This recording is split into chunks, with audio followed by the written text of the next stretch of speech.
Welcome to St. John's 2-Year Bible Reading Program. Father Dominic invites you to explore the entire Bible through daily readings from both the Old and New Testaments. Each session concludes with a reflective question and with a reflective reply provided at the beginning of the next day's reading. Enjoy the journey, and may God bless you.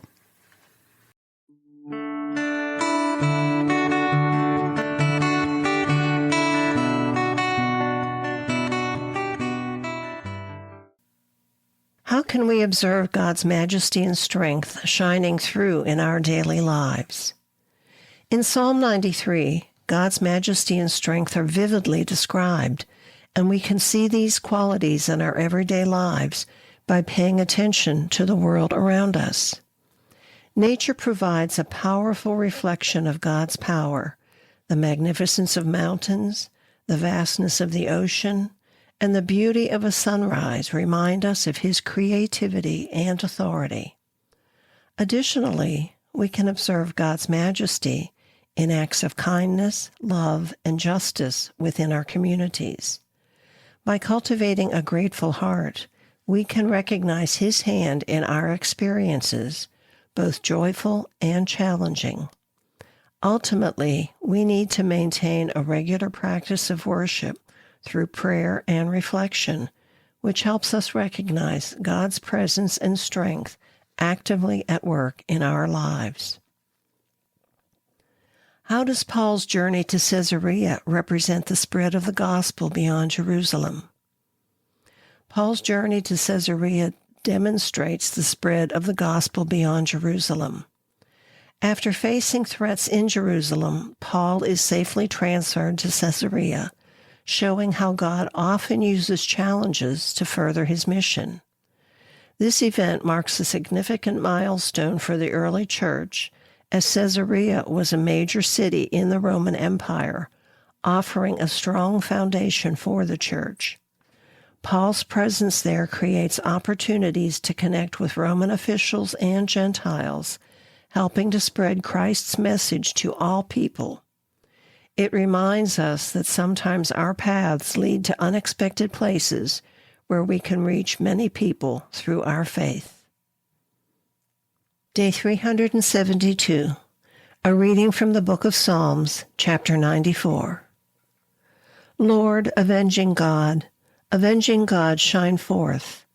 Rise up, O Judge of the earth, give the proud what they deserve. How long, Lord, how long shall the wicked glory?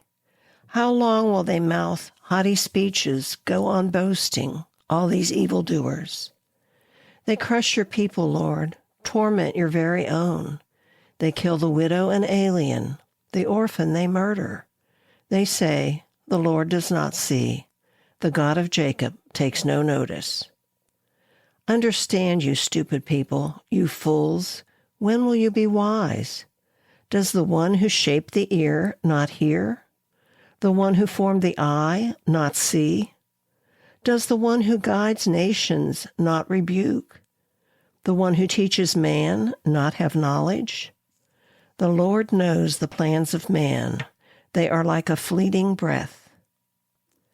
Blessed the one whom you guide, Lord, whom you teach by your instruction, to give rest from evil days while a pit is being dug for the wicked.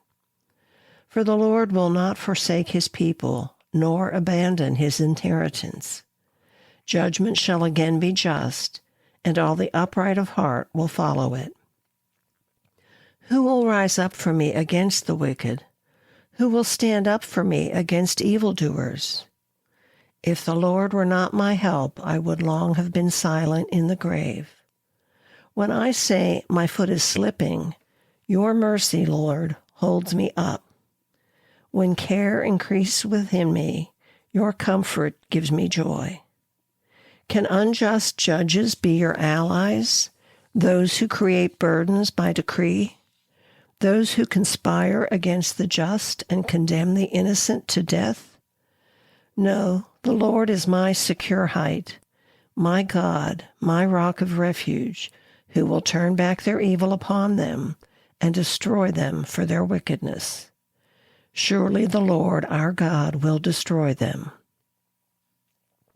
How does this psalm challenge us to live differently in response to injustice?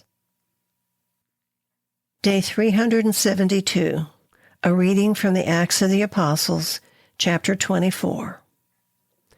5 days later, the high priest Ananias came down with some elders and an advocate, a certain Tertullus, and they presented formal charges against Paul to the governor. When he was called, Tertullus began to accuse him, saying, "Since we have attained much peace through you, and reforms have been accomplished in this nation through your provident care, we acknowledge this in every way and everywhere, most excellent Felix, with all gratitude.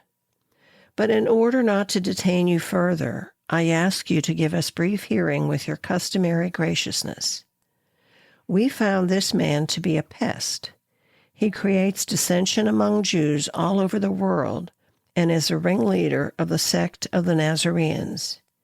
He even tried to desecrate our temple, but we arrested him. If you examine him, you will be able to learn from him for yourself about everything of which we are accusing him." The Jews also joined in the attack and asserted that these things were so.